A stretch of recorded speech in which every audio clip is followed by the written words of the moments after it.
à tous, je suis ravi d'accueillir nos amis les Verseaux, ascendant Verseau, signe lunaire en Verseau. On va découvrir l'énergie générale de votre mois de mai. Je vous rappelle que c'est une guidance, évidemment, générale. Vous prenez vraiment que ce qui vous parle. Je vous invite aussi à aller consulter votre ascendant ou votre signe lunaire. Je vous ai tiré donc ces cartes. J'ai fait le tirage avec le tarot d'Isabelle Rothman. Un tarot qui je trouve répond bien et j'aime bien les illustrations. Et on va tout de suite démarrer avec l'énergie du mois, de ce mois de mai, le ciel un petit peu, quelles sont les énergies qui vont peut-être dominer ou les informations qui vont vous être données. On va tout de suite regarder ça. Et nous avons un 7 de coupe. Ici, l'énergie de cette carte nous donne un petit peu des indécisions. Peut-être qu'il y a plusieurs possibilités qui se présentent à vous sur ce mois de mai. On a plusieurs choix. On est peut-être aussi un peu dans le flou. On est peut-être aussi dans une énergie de projection. Mais ces projections, attention, pour moi, elles sont à prendre vraiment avec beaucoup de prudence, parce que quand on a parfois ce genre de situation, on peut être influencé soit par quelqu'un ou qu'on vous promette monts et merveilles et qu'au bout du compte, il n'y a rien de tout cela. Quand je vois cette carte, généralement, la phrase qui me vient, et c'est souvent très très juste, c'est « tout ce qui brille n'est pas forcément juste ou n'est pas forcément de l'or ». Voilà. Ici, on doit faire un petit peu le tri. En tout cas, cette carte nous amène ce conseil, faire un peu le tri entre ce qui est vrai et ce qui est un peu illusoire. Pas qu'on vous vende, qu'on vous vende du rêve et qu'au bout du compte, il n'y a pas du tout de ce qu'on vous avait promis ou de ce qu'on vous avait vendu en quelque sorte, hein. C'est un petit peu ça. Alors, soyez quand même attentifs. Ici, je pense qu'il y a des décisions à prendre, il y a des choix. On est un petit peu dans le flou. On va voir un petit peu les prochaines cartes, qu'est-ce qu'elles vont nous dire. Mais il y a cette forme d'indécision. Donc vraiment, faites vraiment le tri, pesez bien le pour et le contre, et allez vérifier, si vous avez besoin d'aller vérifier des choses, que ce soit au niveau peut-être de certains contrats, certains investissements, ou tout simplement des dires d'une personne. Soyez vraiment, et n'ayez pas peut-être parfois avec cette carte, on a cette énergie de sublimer quelque chose ou d'idéaliser une situation ou une personne. Voilà, c'est un petit peu ce que je ressens avec cette carte. On va partir dans le domaine professionnel. Ça peut être vos activités, vos études, hein, évidemment. Ici, on a une reine d'épée et on a un 9 de bâton. Alors ici, on a deux énergies. Cette reine d'épée qui, elle, analyse, qui donne de la clarté, hein. C'est une énergie de clarté, d'analyse, de franchise. On a vraiment cette notion-là dans le professionnel, c'est qu'à un moment donné, il va falloir dire les choses, il va falloir analyser vraiment où vous voulez aller. Moi, j'ai l'impression qu'il y a une certaine fatigue ici qui s'est installée depuis quelques semaines et qui vous empêche peut-être justement d'être lucide sur une situation. Voilà. J'ai l'impression qu'on est un petit peu sur une dernière ligne droite, à ce niveau professionnel ou peut-être au niveau de vos études, vos activités, peu importe. On est fatigué, donc on est un petit peu sous l'eau, on est un petit peu sur le fil du rasoir, on est un petit peu sur la défensive. Ici, les cartes, ce qu'elles vous disent, en tout cas, ce que je ressens, c'est de pas lâcher. Vous êtes arrivé, on est dans un 9, hein, on est dans un chemin du 9. La carte d'après, c'est le 10. Le 10 de bâton vient nous apporter l'information que c'est bientôt fini. On est bientôt à la fin d'un cycle, mais effectivement, si vous avez justement des choix à faire, des décisions à prendre, peut-être un chemin à prendre, ne vous laissez pas influencer, ne vous laissez pas non plus apprendre par la fatigue et en disant mais mince quoi, je fais ce choix là parce que c'est le plus facile, parce que c'est plus près de chez moi, parce que voilà, pour mille et une raisons. Non, ayez cette lucidité que la reine d'épée nous donne, ayez cette ouais, prenez le temps, même si vous êtes fatigué, même si vous êtes vraiment, on sent hein, que vous êtes pris un petit peu par la fatigue, peut-être aussi un manque s'il faut dire ça, pas un manque de volonté, parce que vous avez été volontaire pour arriver jusqu'à ce 9 de bâton, mais on est fatigué, on est un petit peu dépassé par une situation, ici dans l'évolution professionnelle ou dans vos études, et on aurait tendance à dire, oh ben, de baisser les bras puis de dire, bah tant pis quoi, je prends cette option-là parce que ça, non, ou parce qu'on vous a vendu justement le truc et c'est pas tout à fait ça. Donc soyez vraiment, prenez le temps. Prenez le temps de faire une pause, prenez le temps d'analyser ce que vous voulez, ce que vous voulez pas, d'analyser le pour et le contre, et ayez vraiment je dirais peut-être 2 pas en arrière, ayez ce regard, cette analyse beaucoup plus lucide, et surtout, ne soyez pas influencé par Pierre-Paul Jacques ou par une situation beaucoup plus, qu'est-ce qu'il faut dire, que ça reste réconfortant pour vous ou confortable pour vous. Il faut vraiment voir un peu plus loin et pouvoir prendre des décisions ici dans ce domaine professionnel, domaine de vos études ou de vos activités. On va partir, oula, 10 d'épée. On va partir dans le domaine sentimental. Elles sont curieuses ces 2 cartes, hein, parce qu'ici on a un 6 de bâton qui lui nous parle de reconnaissance, qui nous parle quelque part d'une victoire. Et il est accompagné, alors c'est vraiment 2 cartes, 2 ambiances, hein, ça c'est alors, on a un 10 d'épée qui lui nous parle d'une fin de quelque chose, alors d'une fin de cycle, quelque chose d'assez brutal, quelque chose d'assez douloureux. Est-ce que ici, on n'a pas un petit peu flatté son ego dans ce domaine émotionnel, relationnel et sentimental, et qui vous avez peut-être idéalisé, parce que pour moi, il y a vraiment ce 7 de coupe qui vient amener un petit peu cette énergie d'idéaliser une situation, d'idéaliser une relation, d'idéaliser une personne, et que tout d'un coup, tac, eh ben, il y a une rupture, il y a quelque chose de vraiment qui va s'arrêter, qui va se terminer. Peut-être qu'ici, on vous a vendu justement du rêve, ou vous avez idéalisé encore une fois une situation où il y a une forme ici pour moi de déni quelque part. Et une forme aussi de se dire, euh, ouais, une forme d'ego, voilà, de se dire, ben ouais, c'est super, on vous a flatté. Moi, j'ai ce côté flatteur de flatter votre ego en vous disant, ah, mais alors, t'es la meilleure, t'es la plus belle, ou que sais-je, on vous a sorti le grand jeu, et pouf, c'est quelque chose qui va se terminer comme ça, comme un feu de paille. Et bon, après, en même temps, quand on a un 10 d'épée, c'est quelque chose qui n'a plus raison d'être, qui arrive à terme.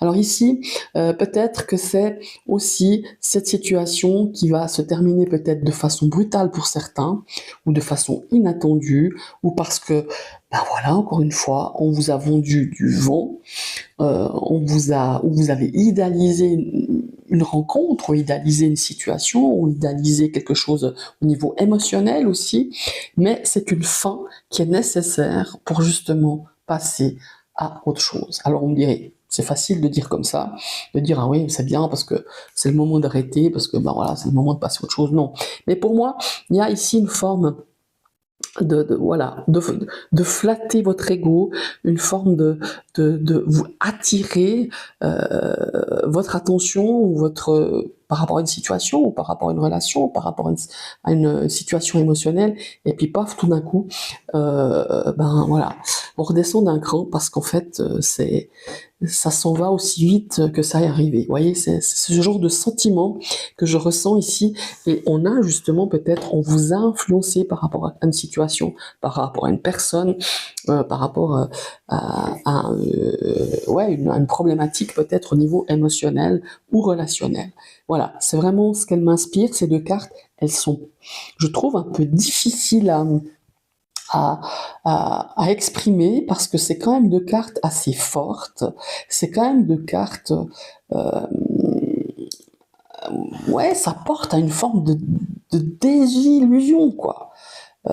Est-ce qu'on vous a attiré avec une situation où quelqu'un des situations qui vous ont fait rêver, où on vous a fait miroiter quelque chose, on vous a valorisé, en vous attirant. Enfin, il y a vraiment, je sais pas, moi j'ai une forme ici de guet-apens. Hein. Je m'excuse, hein, peut-être que je me plante complètement, mais on est quand même, ouais, on est quand même comme si vous étiez laissé séduire par quelqu'un qui était fort charismatique, ou une situation qui était ouais, quelque chose qui a été pour vous quelque chose peut-être aussi d'intensif, de très fort, mais qui n'a pas forcément duré, qui n'a pas été sincère, vous voyez. Et peut-être que vous avez eu justement des signaux, que vous avez eu des alertes et qu'on s'est un petit peu bandé les yeux parce que on n'avait pas trop envie de voir ce genre de signaux. Vous voyez ce que je veux dire? Je ne sais pas si vous arrivez à comprendre, mais en tout cas, ces deux cartes, ces deux énergies complètement différentes, complètement à l'opposé, parce que comme je vous dis ici, à l'image de cette illustration, on est dans la victoire, on pourrait dire, vous êtes bien dans une relation, vous êtes bien. Et là, paf, on a un 10 d'épée. Et pour moi, c'est vraiment cette notion qu'on vous a attiré. Qu'on vous a attiré dans un truc qui était vraiment scintillant, merveilleux, et paf, tout d'un coup, mais c'était le revers du décor, quoi. Voilà. Moi, je ressens un petit peu comme ça ces deux cartes. On va passer dans l'aspect matériel, l'aspect de l'argent, les finances. On a un 6 d'épée et on a un roi de bâton. Ici, on a, je pense, vous avez dû... le 6 d'épée, c'est quelque chose d'instable. C'est quelque chose de... comment il faut dire ça? C'est un changement. Vous avez, je pense que ça fait déjà quelques semaines, que vous avez pris conscience qu'il fallait changer quelque chose dans l'aspect de l'argent, l'aspect peut-être à gérer votre bourse, ou d'investir dans quelque chose, ou un espèce de rapport à l'argent. Voilà.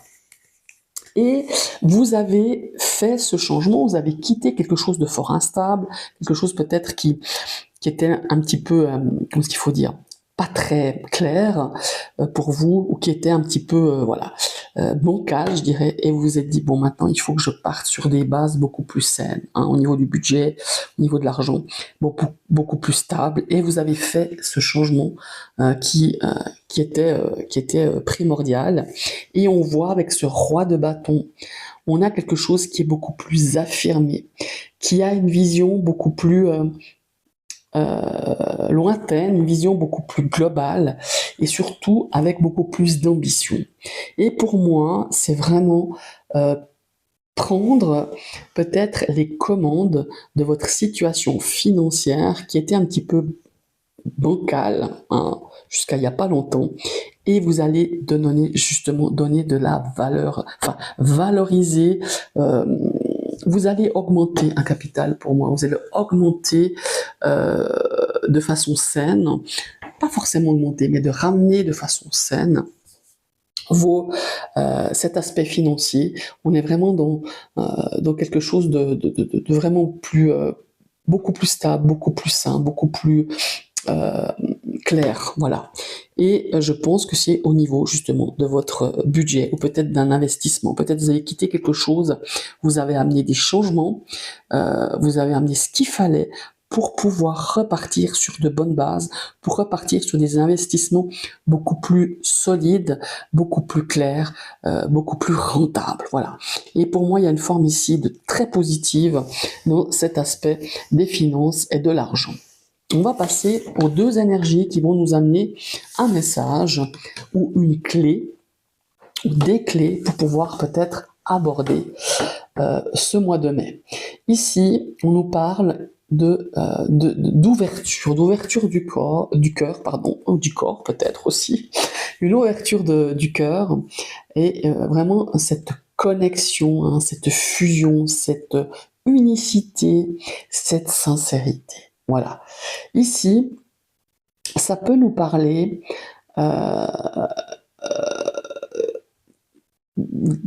pour moi, hein, je le ressens comme ça, ces deux cartes. Après, le tri que vous avez à faire entre ce qui est vrai, voilà, ce qui est vrai, ce qui est vraiment dans la réalité, pas dans votre idéal d'une relation, d'un aspect professionnel aussi. Une fois que vous avez fait le tri, une fois que vous avez fait vraiment ouais, ces changements qui pour moi vont être effectifs de toute manière, parce que certes il y a des choix, certes il y a des choses à trier, de ce qui est vrai, de ce qui est pas vrai, de ce qui est vraiment réel, de ce qui est idéalisé ou de ce qui est ouais ou on vous a fait idéaliser aussi, hein. Et bien après ça, une fois que vous avez fait ce tri, pour moi il y a vraiment euh, quelque chose qui va revenir vraiment à l'authentique et ce qui est réellement possible. Vous voyez ce que je veux dire? On est peut-être quelque chose qui sera possible dans une relation, dans une réconciliation, ça c'est aussi possible, ou repartir sur quelque chose de beaucoup plus sincère, de moins flou, de moins beaucoup plus clair, beaucoup plus sincère, beaucoup plus lucide aussi, que ce soit face à une situation, face à l'aspect professionnel, faut aussi cette lucidité, hein, cette clarté dans l'aspect de l'argent. Ici, on est vraiment dans quelque chose qui peut commencer sur quelque chose de beaucoup plus stable, de beaucoup plus sincère, de beaucoup plus euh, lumineux et beaucoup plus solide, voilà. Alors certes, il peut y avoir une réconciliation, il peut y avoir une nouvelle relation, hein, ça c'est sûr, mais en fait, quelque chose ou un partenariat, hein, ça peut être aussi un contrat, un partenariat, ça peut être vraiment quelque chose, une fusion de deux choses, ça peut être de deux personnes, de deux, euh, de deux personnes peut-être au niveau d'un contrat, d'une fusion, comment est-ce qu'on dit, d'un quelque chose qu'on fait à deux, d'une association, voilà.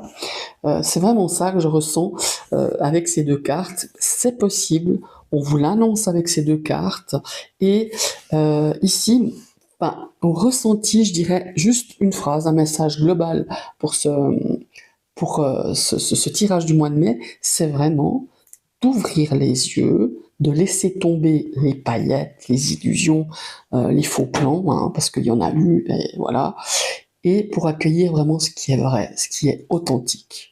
Moi, c'est comme ça que je ressens un petit peu ce tirage global, et encore, si on fait un petit peu la synthèse de ce tirage, on voit qu'ici, on est un petit peu confus, on est dans le flou, on est dans l'illusion, hein, dans l'énergie de ce mois de mai. Ici, on vous demande d'analyser dans ce domaine professionnel, d'avoir la lucidité, de prendre du temps, malgré la fatigue, malgré euh, qu'on est un petit peu découragé, c'est de voir avec beaucoup de lucidité parce que vous arrivez au bout de ce que vous voulez. Vous êtes dans un neuf. Et certes, c'est pas le moment de lâcher parce que le neuf de bâton, on vous demande encore de tenir bon, de tenir à ce que vous voulez vraiment réaliser, mais pas dans l'irréel ou dans l'irréalité. Vous allez pouvoir y arriver au bout, mais il faut rester, voilà, il faut rester humble, il faut mettre des objectifs réalisables, pas des trucs complètement farfelus que vous savez que vous n'y arriverez pas. Vous voyez ce que je veux dire? Il y a vraiment cette notion-là. Et ici, on a quelque chose qui arrive à sa fin de façon un petit peu, voilà, un petit revers, voilà, de façon un petit peu abrupte, je dirais, parce que soit on vous a attiré, soit on vous a montré une facette d'une personne, d'une relation, encore une fois, d'une situation, d'une émotion, et qui tout d'un coup, paf, ça tourne, et ça tourne de façon assez clash, comme ça, assez raide. Voilà. Mais c'est une fin nécessaire pour pouvoir reprendre votre lucidité, revoir la chose de façon beaucoup plus objective, peut-être même de se dire, ben ouais, sur ce coup-là, je me suis fait influencer, je me suis fait des films, quoi. J'ai imaginé des choses qui n'étaient pas. Vous voyez ce que je veux dire? On vous a aussi montré des choses qui n'étaient pas vraiment dans la réalité. Ça, c'est aussi tout à fait possible. Et ici, on a vraiment cette transition, parce que le 6 d'épée, c'est une forme de transition financière qui pour moi était un petit peu compliquée, vers quelque chose de beaucoup plus serein. Vous allez reprendre le contrôle, vous allez reprendre les liens de cette bourse, en tout cas au niveau du budget, au niveau voilà, au niveau de l'aspect financier, pour reprendre un contrôle beaucoup plus sain, beaucoup plus serein. Et croyez-moi, avec le roi de bâton, il y a de belles choses en perspective pour les mois à venir dans cet aspect financier. Et évidemment, ici, je reviens au message et aux énergies clés, c'est de vous ouvrir à vraiment quelque chose de sincère, de clair, et de voir vraiment les gens comme ils sont, les situations comme elles sont, et d'avoir des objectifs tout à fait à votre portée. Voilà, c'est ça aussi qui est vraiment important. Et ce serait bien aussi de casser ce schéma d'idéaliser, de chercher une reconnaissance à tout prix. Voilà, vous aviez besoin, et je pense que c'est encore le cas, vous avez toujours un petit peu besoin de valider. Vous voyez ce que je veux dire? De chercher une forme de validation, c'est ça. Et ici,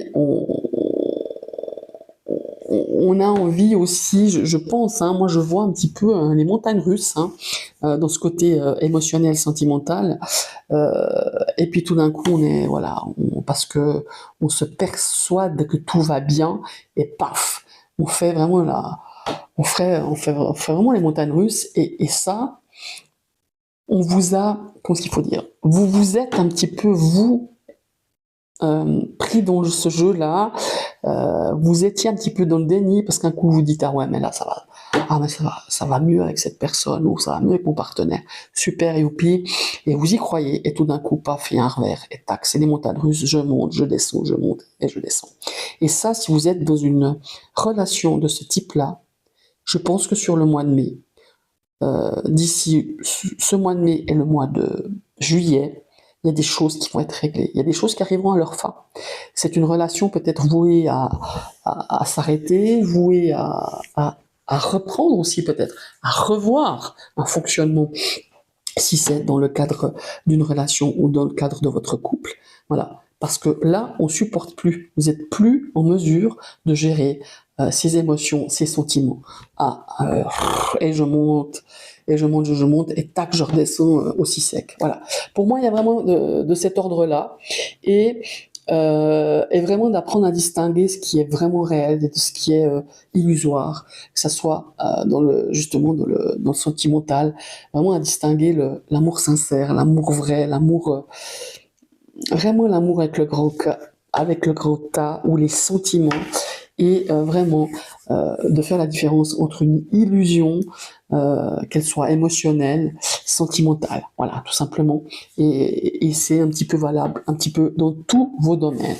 Voilà, mes chers amis, les Verseaux. Hein. Ici, il y a vraiment, voilà, c'est vraiment voilà, tout ce que je vous ai transmis, c'est vraiment assez fort. Je trouve que vous avez un tirage assez puissant. Voilà, mes chers amis, je vous souhaite une très belle fin de journée et je vous dis à tout bientôt pour une vidéo. Bye bye.